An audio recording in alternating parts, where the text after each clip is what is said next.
Good morning all of you. आज हम project management की 4th लेक्चर की क्लास ले आए हैं जो कि रिलेटेड है इंपॉर्टेंट क्वेश्चन से। आज का जो हमारा लेक्चर होने वाला है वो है payback method. Payback method capital budgeting के ट्रेडिशनल मेथड का फर्स्ट मेथड होता है। इस मेथड के अंदर हम किसी भी प्रोजेक्ट का एक पेबैक पीरियड कैलकुलेट करते हैं। तो अगर हम बात करें तो पेबैक पीरियड क्या है?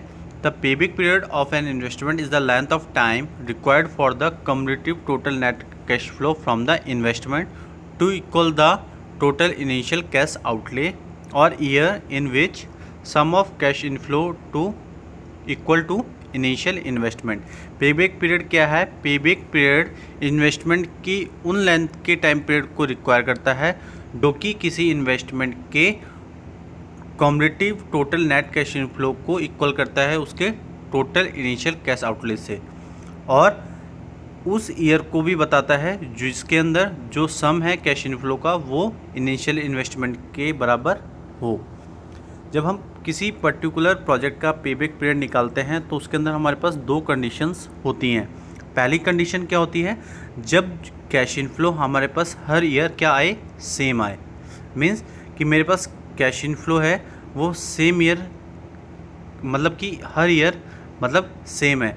मीन्स कि मैंने किसी प्रोजेक्ट के अंदर 1 लाख का इन्वेस्टमेंट किया और हर साल मुझे, और उस प्रोजेक्ट की जो लाइफ साइकिल है, मीन्स उसकी लाइफ है वो है 5 ईयर्स की, तो हर साल मुझे उसके 1 लाख के पैसे को इन्वेस्ट करने से मुझे हर साल 20 हज़ार रुपये क्या आ रहे हैं? कैश इनफ्लो आ रहे हैं। तो वो कौन सी कंडीशन हो जाएगी? हमारी फर्स्ट कंडीशन। सेकंड कंडीशन क्या होती है? जब हमारे पास कैश इनफ्लो हर ईयर डिफरेंट आ रहे हो। मीन्स कि मैंने 1 लाख रुपए इन्वेस्ट किया प्रोजेक्ट के अंदर और मेरे पास अब हर साल क्या आ रहे हैं? हर ईयर डिफरेंट कैश इनफ्लो आ रहे हैं। मीन्स फर्स्ट ईयर मेरे पास 20,000 आ गया, सेकंड ईयर मेरे पास 15,000 आ गया, थर्ड ईयर मेरे पास 10,000 आ गया, फोर्थ ईयर फिर मेरे पास 20,000 आ गया, और फिफ्थ ईयर मेरे पास कितना आ गया? 25,000।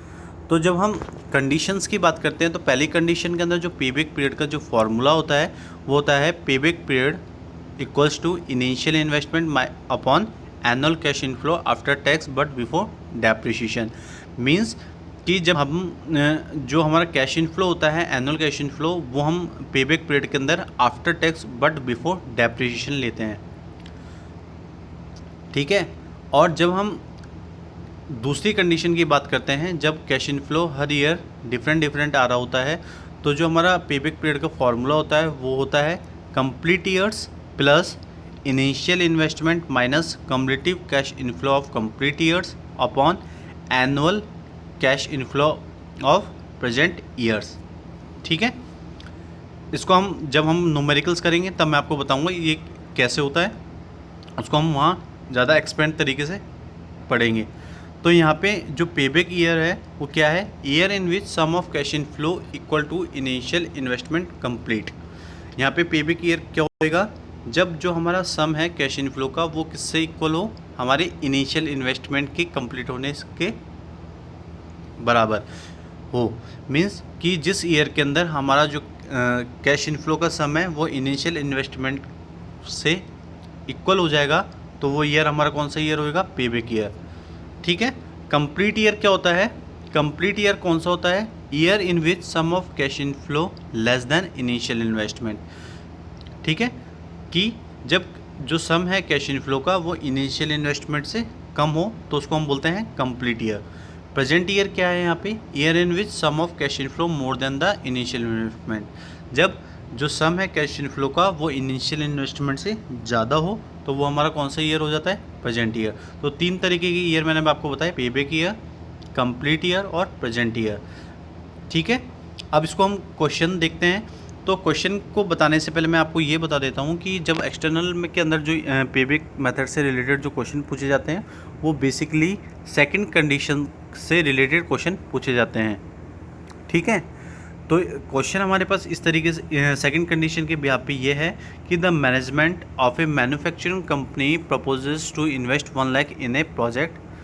कोई एक मैन्युफैक्चरिंग कंपनी है, वहाँ की मैनेजमेंट ने उस कंपनी के अंदर एक प्रोजेक्ट लगाने की सोची और उसके अंदर उन्होंने कितने रुपए का इन्वेस्टमेंट किया? 1 लाख रुपए का। Which will give net earning before depreciation और after tax is for 6 year as follows. और जो उसके अंदर जो उसकी नेट अर्निंग थी वो हमारे पास किस तरीके से आई, आफ्टर टैक्स और बिफोर डेप के हिसाब से 6 साल के अंदर, वो हमें इस टेबल के अंदर दे रखी है। तो ईयर के अंदर हम देखेंगे तो ईयर हमारे पास कितने हैं, 6 ईयर, क्योंकि जो प्रोजेक्ट की लाइफ है वो कितनी है, 6 ईयर। तो ईयर के अंदर हमारे पास दे रखे हैं, फर्स्ट ईयर के अंदर 30,000, सेकेंड ईयर के अंदर 20,000, थर्ड ईयर के अंदर 20,000, फोर्थ ईयर के अंदर 18,000, फिफ्थ ईयर के अंदर 18,000 और सिक्स ईयर के अंदर 12,000। मीन्स कि हर ईयर हमारे पास जो कैश इनफ्लो आ रहा है, जो इनकम आ रही है, वो हमारे पास डिफरेंट आ रही है। तो इसके बेसिस पे हमें अब क्या निकालना है, पेबैक पीरियड निकालना है। तो हम आंसर किस तरीके से करेंगे, तो उसके लिए हम लोग पहले एक टेबल बना लेंगे जो कि क्या शो करेगी हमें, calculation of cumulative cash inflow, जिसके अंदर हम कम्युलेटिव कैश इनफ्लो को कैलकुलेट करेंगे। तो उसके अंदर हम 3 कॉलम बनाएंगे। 3 कॉलम के अंदर फर्स्ट कॉलम के अंदर हम ईयर्स लिख लेंगे, सेकंड कॉलम के अंदर हमारे एनुअल कैश इनफ्लो लिख लेंगे और थर्ड कॉलम के अंदर हम कम्युलेटिव कैश इनफ्लो कैलकुलेट करेंगे। तो ईयर हमारे पास कितने थे, प्रोजेक्ट की लाइफ कितनी थी, 6 ईयर्स। तो हमने ईयर लिख लिए 1 2 3 4 5 6। हमारे पास एनुअल कैश इनफ्लो कैसा है, 30,000, 20,000, 20,000, 18,000, 18,000, 12,000। अब हमें क्या निकालना है, इसका कम्युलेटिव निकालना है। कम्युलेटिव कैसे निकालते हैं हम लोग, जब हमारे पास ईयर फर्स्ट था तो हमारे पास एनुअल कैश इनफ्लो कितना आया था, 30,000। तो इससे पहले कोई ईयर नहीं था, तो हमारा जो कम्युलेटिव फर्स्ट ईयर का क्या होएगा, सेम होएगा जो हमारा एनुअल कैश इनफ्लो है, मीन्स 30,000। सेकेंड ईयर में जो हमारा एनुअल कैश इनफ्लो था वो इंक्रीज़ हो गया, कितना हो गया, 20,000 इंक्रीज़ हो गया। तो पहले 30 था और नेक्स्ट ईयर हमारे पास कितना हो गया, 20,000 और आ गया। तो कम्युलेटिव हमारा सेकेंड ईयर का कितना हो गया, 50,000। थर्ड ईयर के अंदर हमारा जो कैश इनफ्लो है वो 20,000 और बढ़ गया। तो हमारे सेकेंड ईयर के अंदर कम्युलेटिव कितना था, 50,000, तो उसके अंदर 20,000 और बढ़ गया। तो हमारे पास कम्युलेटिव थर्ड ईयर का कितना हो गया, 70,000। फोर्थ ईयर के अंदर हमारा जो एनुअल कैश इनफ्लो है वो 18,000 बढ़ गया। तो 18,000 बढ़ गया, तो थर्ड ईयर तक हम कम्युलेटिव कैश इनफ्लो देख रहे हैं, तो कितना था, 70,000। तो 70,000 के अंदर 18,000 और जुड़ गया, तो हमारे पास कितने हो गए, 88,000। फिफ्थ ईयर के अंदर जो हमारा एनुअल कैश इनफ्लो है वो 18,000 और इंक्रीज़ हो गया।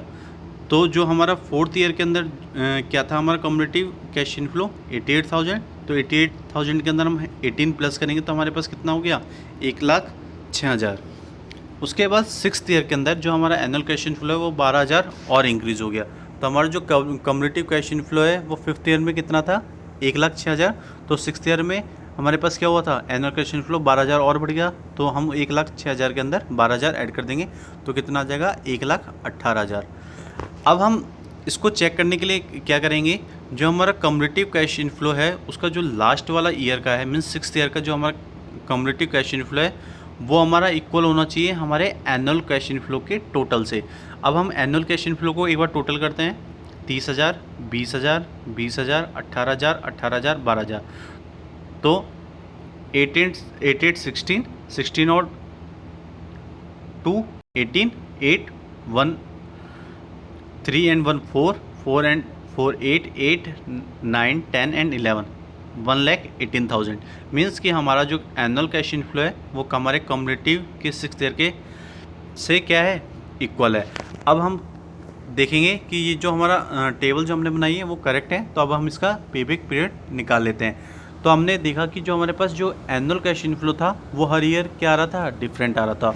तो डिफरेंट जब होता है तो वो हमारी कौन सी कंडीशन होती है, सेकंड कंडीशन होती है। तो उसके अंदर जो हम पेबैक पीरियड निकालते हैं वो किस तरीके से निकालते हैं, payback period equals to complete years plus initial investment minus cumulative cash inflow of complete years upon annual cash inflow of present year.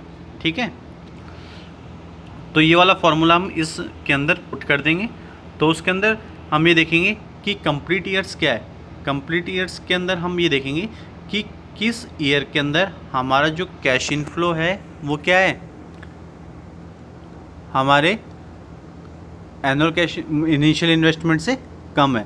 तो हम ये देख रहे हैं कि फोर्थ ईयर के अंदर हमारा जो कम्युलेटिव कैश इनफ्लो है वो इनिशियल इन्वेस्टमेंट से कम है। मीन्स कि हमारा इनिशियल इन्वेस्टमेंट कितना था 1 लाख, और 4th ईयर के अंदर जो हमारा कम्युलेटिव कैश इनफ्लो कितना है 88,000, और 5th ईयर के अंदर कितना है 1,06,000। तो हम कौन सा ईयर लेंगे? 4th ईयर लेंगे, क्योंकि वो इनिशियल इन्वेस्टमेंट से कम है।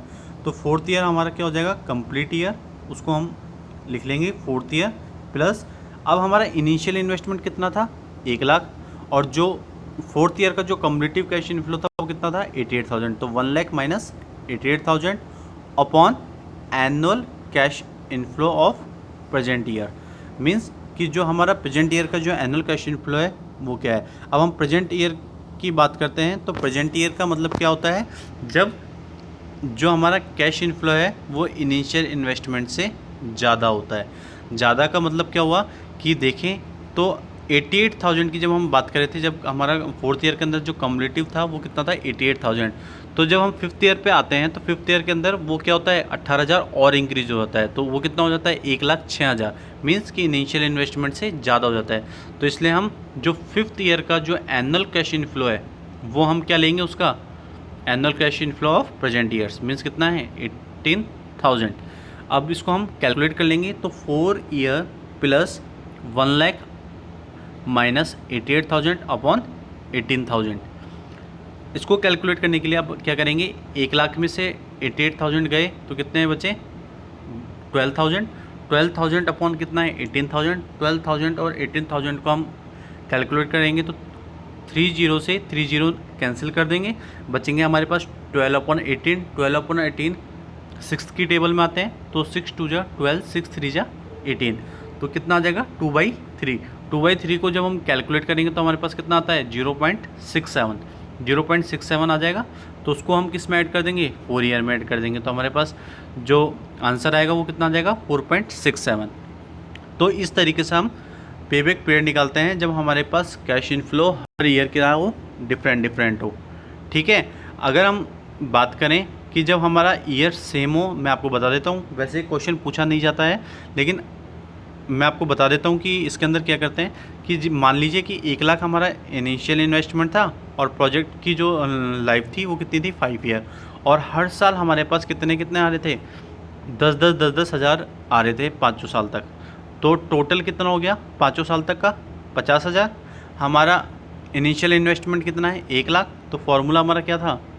Payback period equals to initial investment upon annual cash inflow after tax but before debt. तो इनिशियल इन्वेस्टमेंट हमारा कितना था 1 लाख, और 5 साल का ऐड कर लीजिए कैश इनफ्लो क्योंकि सेम है, तो 50,000। तो 1 लाख अपॉन 50,000 तो कितना आ जाएगा 2 ईयर। तो ऐसे हम सेम ईयर का निकाल लेते हैं क्योंकि ये ईजी होता है, वो मेथड ईजी होता है, इसलिए वो एक्सटर्नल में पूछा नहीं जाता है। तो आज के लिए इतना ही। Thank you so much and have a nice day.